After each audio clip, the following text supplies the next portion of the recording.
Bueno, ahí estamos grabando. Bueno, bienvenida Carolina de Grandis.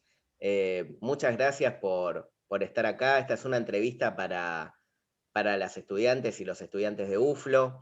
Y bueno, primero que nada te voy a presentar.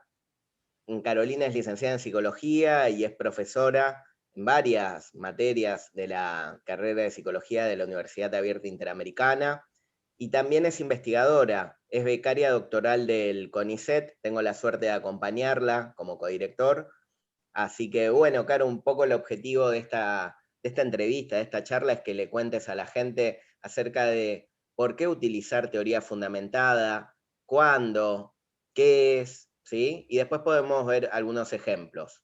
Así que bueno, todo tuyo, Caro, gracias por estar acá.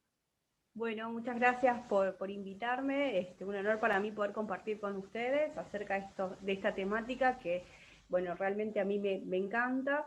Bien, en lo atendiente a tu pregunta sobre cuándo utilizar teoría fundamentada y un diseño cualitativo, una metodología cualitativa, es importante partir en función de qué objetivo nos trazamos. Si lo que queremos hacer es describir, si lo que queremos hacer es interpretar, evaluar, indagar, depende de hacia dónde vamos. Y generalmente lo cualitativo es pertinente de ser analizado cuando quiero seguir un proceso inductivo, ir en profundidad en lo que es un caso en particular, o algunos casos es más acotado. Generalmente es el más acotado el número de casos justamente por la profundidad, me voy a meter en lo que es la cualidad. Y cuando no hay, por ejemplo, tanta información acerca de un tema. Un ejemplo ya que estamos, involucro un ejemplo de una de las tesis que se están haciendo, una de las investigaciones que se están haciendo, es en lo que respecta a fibrosis quística, las experiencias que tienen personas que padecen de esta enfermedad, pero sobre todo es post trasplante de un órgano. Entonces, no hay mucha evidencia científica en lo respectivo al tema, siempre con los resguardos éticos y demás, y estamos viendo y analizando estas experiencias que tienen las personas. Y cuando uno habla de experiencias, podría decir, bueno, esto me suena más para un diseño fenomenológico.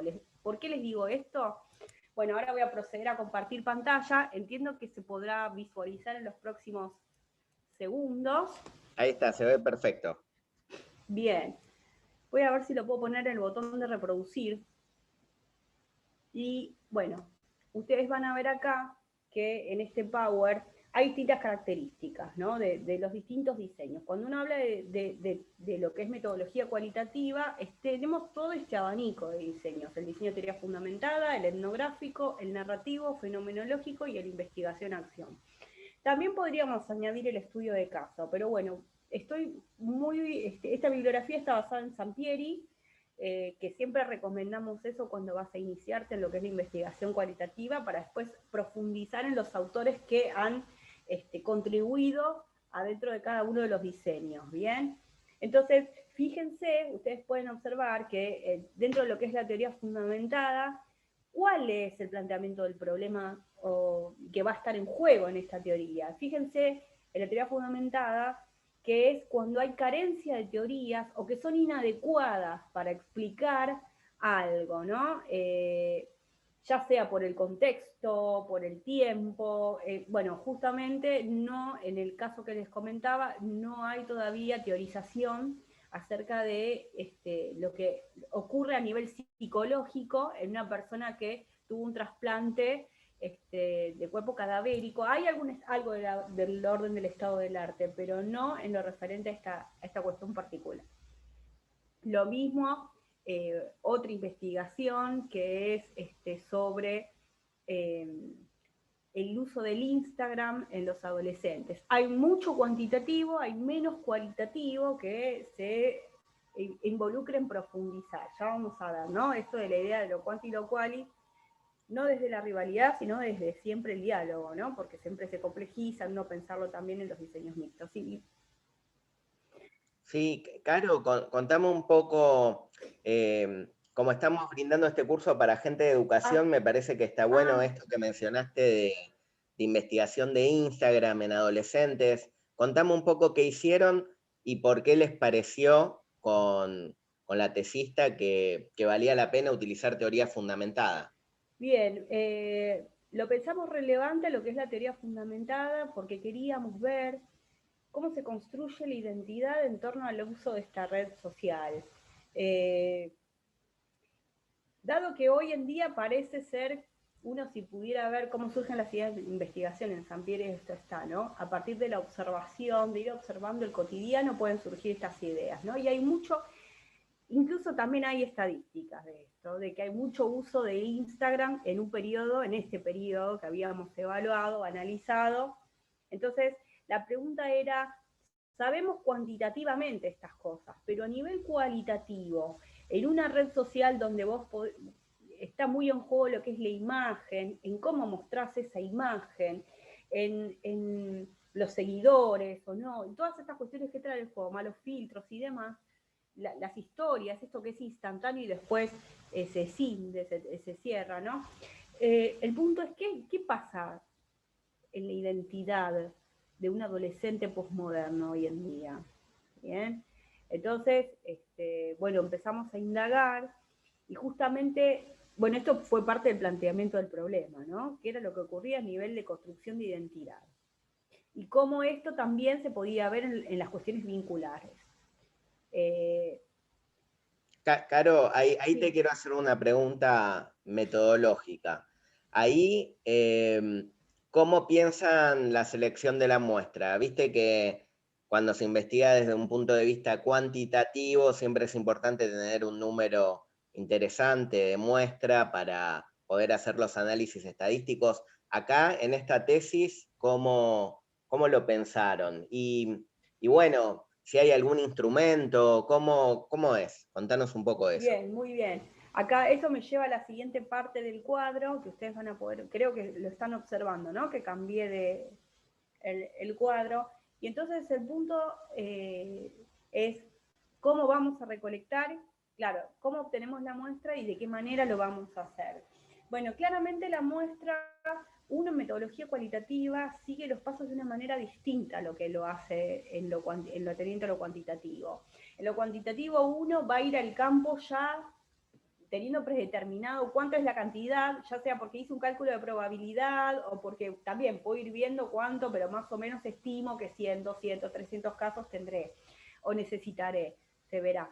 Pero en el caso de lo cualitativo es como un ida y vuelta. Yo siempre lo represento como una espiral. Entonces, voy a ir al campo diciendo, bueno, voy a empezar, qué sé yo, con algunos casos. Según cada diseño también van a variar los casos en metodología cualitativa. En la teoría fundamentada, más o menos estiman 20 casos, pero en realidad el número muestral va a quedar finalmente determinado en función de la saturación de las categorías. Porque nosotros cuando hacemos análisis vamos a recolectar datos, generalmente en cualitativa los instrumentos de recolección de datos por preponderancia son la observación no puede ser observación participante o no, porque si hacemos observación de videos no será participante, bueno, ya eso va dependiendo, ¿no?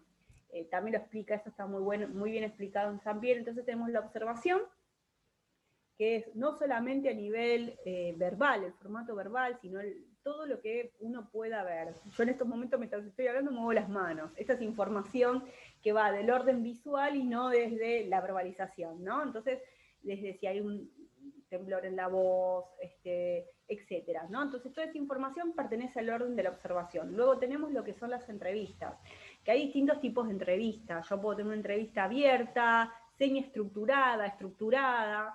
Entonces, en función de, generalmente se recomienda en la metodología cualitativa como instrumentos de recolección de datos, estos dos por preponderancia, voy a usar la bitácora de campo, donde voy registrando todo lo que voy observando a nivel gestual, visual, auditivo, todo lo que mis sentidos permitan captar y todas las cosas que incluso el investigador, porque acá está lo interesante de la metodología cualitativa también, que la subjetividad del investigador también va a estar en juego dentro de lo que es el análisis. Entonces, en estas bitácoras de análisis que se puedan hacer, o diario de campo también denominado, no solamente es pertinente el registro de lo que observo en el otro, sino de lo que observo en mí mismo como investigador. Cosas que me llamaron la atención, que me pregunté, porque más allá de que uno diga, bueno, puede ser un método que sea subjetivo. En realidad es que la subjetividad del investigador está en juego, pero sabe identificar cuándo es del orden de su subjetividad y cuándo es algo de lo que estoy viendo en el campo. Entonces, registrar esto en la bitácora te permite esto. Entonces sí se puede ser objetivo en la investigación cualitativa, justamente haciéndote estas anotaciones.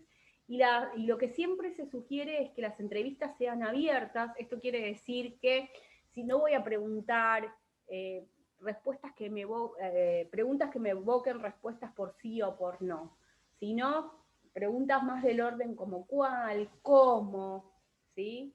Siempre es desde ese lugar. No, evitar que se evoquen respuestas sí, no, y sí. Y hay unos muy buenos instructivos en Sampieri que me parece que son muy interesantes para ser leídos sobre cómo formulo una pregunta abierta. Una pregunta abierta la puedo formular, por ejemplo, cuando le digo, por ejemplo, ¿no? Si vos me estás contando algo a nivel general, brindame un ejemplo. Si me estás contando algo a nivel específico, ¿cómo sería la generalidad de los casos? Si me estás entonces trato de evocar distintas respuestas. Eso también tengo algo muy interesante para algún momento brindarles o compartirles material. Pero sí. Caro, en, después me gustaría que nos pases la tesis, Sí, si la tesista está de acuerdo, pero ¿a cuánta gente entrevistaron? ¿Sí? ¿O cómo recolectaron los datos? ¿Y qué es lo que obtienen en definitiva? ¿Cómo se ven los resultados? bien. Más o menos, entonces estamos en la cantidad, me preguntás, ¿no? El número muestral que tuvo esa tesis. Sí, por ejemplo, no sé, la investigación es sobre Instagram. ¿Entrevistaban a los adolescentes? ¿A cuántos? ¿Y cuál? ¿Hay algún criterio? ¿Cómo funciona Se eso? fueron entrevistando a los adolescentes, se fueron armando algunas preguntas en función de objetivos trazados. O sea, a partir del objetivo general, si querés, no sé si querés que te comparta el Power y que te cuente algo de este orden. ¿Querés? ¿O no sé? Tenemos poco Está bien, tiempo, pero está bien. después pásamelo y lo voy a compartir con los Te lo alumnos. paso y lo comparten. Bueno, buenísimo. La idea fue que inicialmente se contactó con algunos, ¿no? Que cumplían, algunas personas que cumplían los criterios de inclusión para participar, ¿no? Adolescentes que utilizaran Instagram, y partió, por ejemplo, de 6 participantes. ¿Y qué había encontrado? ¿Qué nos encontrábamos? Las preguntas estaban basadas en los objetivos trazados. Algunos de estos objetivos trazados era ver justamente cómo construir esa identidad, el valor que le daban a la mirada del otro y demás. Entonces, se fueron armando preguntas abiertas para indagar estos objetivos y entonces empezaron a responder y se iba haciendo se obtenían las respuestas, análisis, que los análisis se hacen por selección del discurso del entrevistado o entrevistada, se selecciona un fragmento que es lo que se va a llamar cita, usamos el Atlas T, ¿bien? O sea que es un análisis asistido por computarizado, ¿no? Y el Atlas lo que te permite hacer es seleccionar fragmentos del discurso una vez que la entrevista, incluso se puede trabajar en el Atlas con video y con audio, ¿no? Pero bueno, en este caso era seleccionar en el Word, marcarlo y codificar. Eso es lo que se llama codificación. En lo que es la teoría fundamentada, uno para hacer el análisis de datos tiene distintos tipos de codificaciones. Se pueden armar categorías de primer orden y de segundo orden. Las de segundo orden son más amplias, agrupan estas de primer orden, ¿bien? En el Atlas se llaman códigos y familias. Las familias lo que hacen es agrupar distintos códigos. ¿Qué pasaba? ¿Por qué estoy contando esto en función de lo que me preguntaste? Porque la muestra se fue definiendo a partir de que dejaron de aparecer categorías en el discurso de las personas a medida que iban siendo entrevistadas. Entonces, en teoría fundamentada, si uno diría, bueno, ¿cómo definís la muestra? A priori no lo podés saber. Podés estipular más o menos lo que te dicen algunos metodólogos, que puede ser un número muestral de 20 personas. Pero puede ser que a los 16 ya tengas saturada las categorías, o sea, que no te aparezcan nuevas categorías en el discurso de los entrevistados, y entonces ya está, ¿no? Hasta Caro, ahí, o que a- sean más. Sí. Y en la entrevista, como dijiste antes, es abierta, pero va surgiendo, uno va entrevistando y uno en función de la pregunta de investigación va guiando esa entrevista. Siempre, Pero no hay preguntas, no es que se hace un cuestionario semiestructurado a todos por igual. no.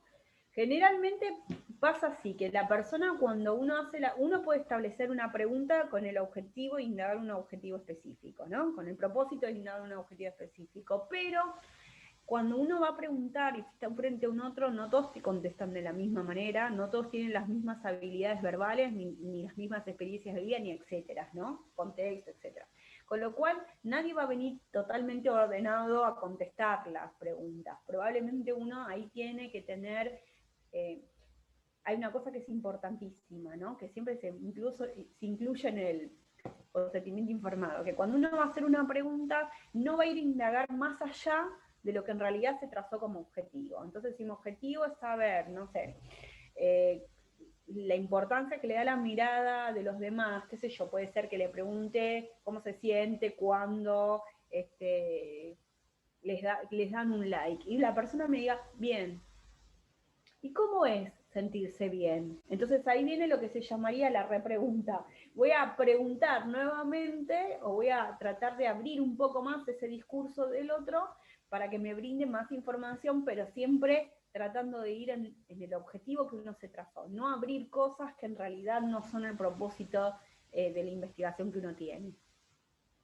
Caro, bueno, seguro que te voy a volver a molestar con otra entrevista porque nos quedan cosas en el tintero, seguro. Mencionaste, por ejemplo, el Atlas T y me parece que está bueno ver cómo se usa, así que te voy a volver a molestar. Pero la última pregunta, ¿por qué este método se llama teoría fundamentada? ¿Cómo, a qué se llega a ese Es título? teoría fundamentada en los datos, o sea que justamente lo que está ocurriendo acá es que hay detrás lo que sería un proceso inductivo, es decir, que a partir del caso a caso voy elaborando una teoría, voy de lo particular del dato y a establecer una teoría. Y para eso va a llevar un proceso de distintas codificaciones y categorizaciones, que en algún otro momento tal vez les contaré que existen categorías emergentes y sistemáticas. Dentro de lo que es la teoría fundamentada. O sea que se subdivide, es bastante complejo e interesante y apasionante. Pero bueno, es teoría fundamentada en el dato, o sea, en la empiria, en la observación de los casos. Caro, te súper agradezco. Estoy seguro que a las estudiantes de UFLO les va a encantar esta entrevista. Así que bueno, quedamos en contacto y después pasame el material, así también ampliamos allí en los foros de UFLO. Te mando un beso grande y estamos en Bueno, contacto. gracias.